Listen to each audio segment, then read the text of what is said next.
আসসালামু আলাইকুম, কেমন আছেন সবাই? আশা করি সবাই ভালো আছেন। আমি নর্থ ম্যাসেডোনিয়া থেকে সাইফুল ইসলাম। আজকে খুবই গুরুত্বপূর্ণ কিছু বিষয় নিয়ে কথা বলবো। সেটা হচ্ছে বর্তমানে নর্থ ম্যাসেডোনিয়াকে বাংলাদেশেরদের জন্য কি ভিসা দিচ্ছে কিনা, ভিসার ইস্যু কত পার্সেন্ট, নর্থ ম্যাসেডোনিয়া আসতে কি কি ডকুমেন্টস লাগে, কত টাইম লাগে এবং এম্বাসি ফেস করার যে বিষয়গুলো আজকে এই ভিডিওর মাধ্যমে আমি চাচ্ছি যে সবাই যেন ক্লিয়ার হয়ে যান। নর্থ ম্যাসেডোনিয়া আসতে কত সময় লাগে, বর্তমান কি সিচুয়েশন, ভিসা কি দিচ্ছে কি দিচ্ছে না, কি কি ডকুমেন্টস লাগে, এম্বাসি যে ফেস করার বিষয়গুলো, এগুলো সবগুলোই আজকে আমি ডিটেলসে বলবো। প্রথমত 2025 সালে নর্থ ম্যাসেডোনিয়াকে বাংলাদেশিদের জন্য কি ভিসা দিচ্ছে কিনা। দেখেন, প্রতিনিয়ত বাংলাদেশিরা নর্থ ম্যাসেডোনিয়া আসতেছে। আমরা যখন আসছি তখন নর্থ ম্যাসেডোনিয়ায় বাংলাদেশি খুব কম ছিল, খুবই কম ছিল, ইন্ডিয়ান ছিল কিছু কিছু, কিন্তু এখন নর্থ ম্যাসেডোনিয়ায় ভিসা দিচ্ছে বাংলাদেশিদের জন্য। অনেক বাংলাদেশি আসতেছে, অনেক বাংলাদেশি ভাইদের সাথে দেখা হইতেছে, প্রতিনিয়ত আসতেছে। আপনার কনস্ট্রাকশনের কাজে আসতেছে, আপনার হোটেলের কাজে আসতেছে, তারপরে আপনার ফুড প্যাকেজিংয়ের কাজে আসতেছে, এগ্রিকালচারে আসতেছে, ইলেকট্রিশিয়ান আসতেছে, ভালো ভালো খুবই, মানে বাংলাদেশিরা খুব বাংলাদেশি আসতেছে এখানে। তো 2025 সালে আশা করি এইভাবেই যাবে, যেভাবে ভিসা দিচ্ছে নর্থ ম্যাসেডোনিয়া বাংলাদেশিদের জন্য। এটা দেওয়ার কারণটা আমি বলি। নর্থ ম্যাসেডোনিয়ায় যারা ইয়াং এইজের ছেলে মেয়ে আছে, তারা সবাই চলে যায় আপনার জার্মানিতে যায় কাজ করে। তো এই জন্য ওদের কর্মী সংকটে আছে নর্থ ম্যাসেডোনিয়া। এই জন্য আশেপাশের যতগুলো দেশ আছে ওই দেশ থেকে আপনাদের কর্মী নিয়ে আসে। আর বাংলাদেশি এই অপরচুনিটিটা পেয়েছে। তো বাংলাদেশ থেকে যারাই আসতেছেন ভিসা হচ্ছে, দেখেন প্রতিনিয়ত ভিসা হচ্ছে নর্থ ম্যাসেডোনিয়ায়। তো আপনারা যারা আসতে চান আসতে পারেন। এখানে আসতে আপনাদের কি কি ডকুমেন্টস লাগবে দেখেন। এখানে আসতে যদি আপনি ওয়ার্ক ভিসায় আসেন তাহলে আপনার একটা ভ্যালিড পাসপোর্ট লাগবে, আপনার ছবি লাগবে, কিছু কিছু জায়গায় ছবি লাগে না, ভ্যালিড পাসপোর্ট লাগবে, একটা পুলিশ ক্লিয়ারেন্স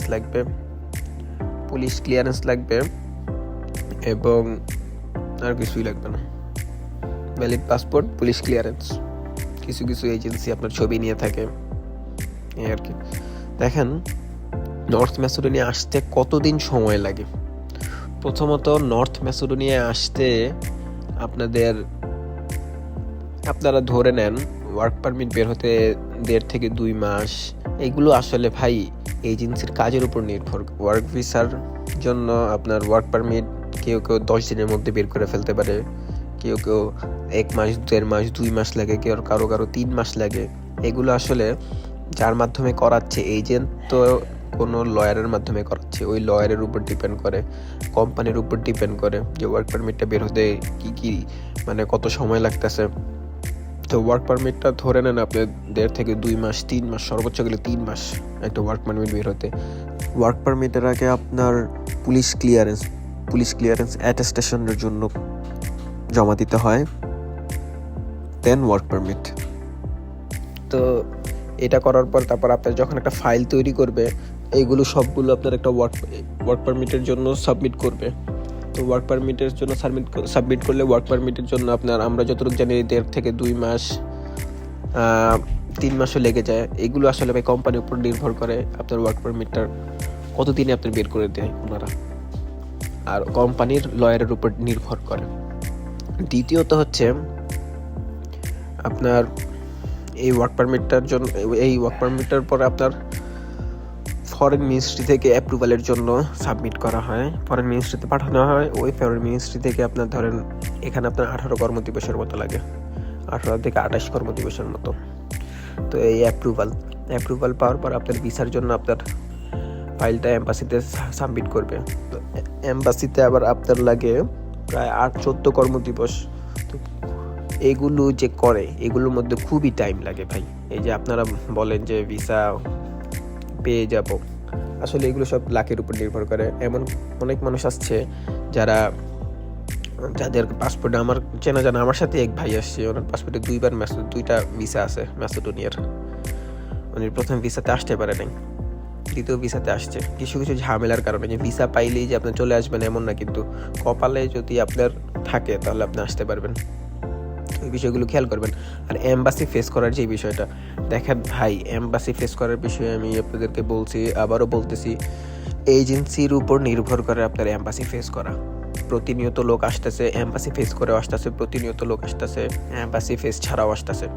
তো কিছু কিছু এজেন্সির লিঙ্ক আপ খুব ভালো, ওনাদের নেটওয়ার্ক খুব ভালো, ওদের সাথে কাজ করলে মানে ওনাদের কাছে যদি আপনি ফাইল জমা দেন, আপনার কোনো ইন্ডিয়াতে এম্বাসি ফেস করতে হবে না। আবার কিছু কিছু আছে ওনাদের ইন্ডিয়াতে এম্বাসি ফেস করতে হয় বা চায়না থেকে করায়। দেখেন চায়না থেকে যেই বিষয়টা, সেটা আমি আমার আগের ভিডিওতে দেখাইছি যে চায়না থেকেও ভিসা হয়।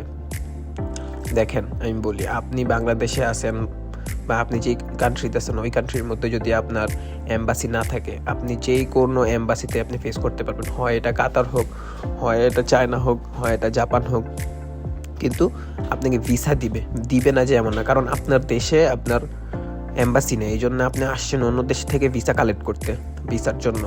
তো আপনাকে যে আপনার কোন দেশে গেলে আপনি ভিসা দিব না এই টাইপের কোনো কথা নাই। আপনার ইন্ডিয়ায় যেতে হবে এমন কোনো কথা নেই, আপনি চায়না থেকে যান, কাতার থেকে যান, কারণ ইন্ডিয়া আপনাকে ভিসা দিতেছে না, তো আপনি কী করবেন, আপনি অন্য দেশে যান। আর এম্বাসি তো দেখবে না যে বাংলাদেশের সাথে আপনার ইন্ডিয়াতে কেন যান নাই, আপনি চায়না থেকে কেন আসছেন, চায়না থেকে কেন ভিসা করতে আসছেন, এম্বাসি এই ধরনের কোনো প্রশ্ন করবে না। ইন্ডিয়াতে এম্বাসিতে কি ভিসা হবে নাকি অন্যান্য কোনো এম্বাসিতে আমার ভিসা হবে না, এমন কোনো না। এগুলো সম্পূর্ণ ভুল ধারণা আপনার। যে কোনো এম্বাসি থেকে আপনি কি ভিসা কালেক্ট করতে পারবেন। আর আরেকটা বিষয় হচ্ছে যে আপনারা যারা নর্থ ম্যাসেডোনিয়া আসবেন, তারা অবশ্যই টুকটাক ভাষা শিখে আসবেন। হ্যাঁ, কারণ এইখানে ইংলিশ খুব কম চলে, খুবই কম চলে। ভাষাটা হালকা পাতলা ইউটিউব থেকে দেখে আসবেন, একটু হালকা পাতলা যদি দেখে আসেন তাহলে আপনাদের জন্য খুব ভালো হবে। তো আজকের ভিডিওটা অনেক বড় হয়ে যাচ্ছে, আজকের ভিডিওটা এতটুকুই। আশা করি ভালো লাগবে। যদি ভালো লাগে তাহলে আমার কমেন্ট বক্সে জানাবেন। আসসালামু আলাইকুম।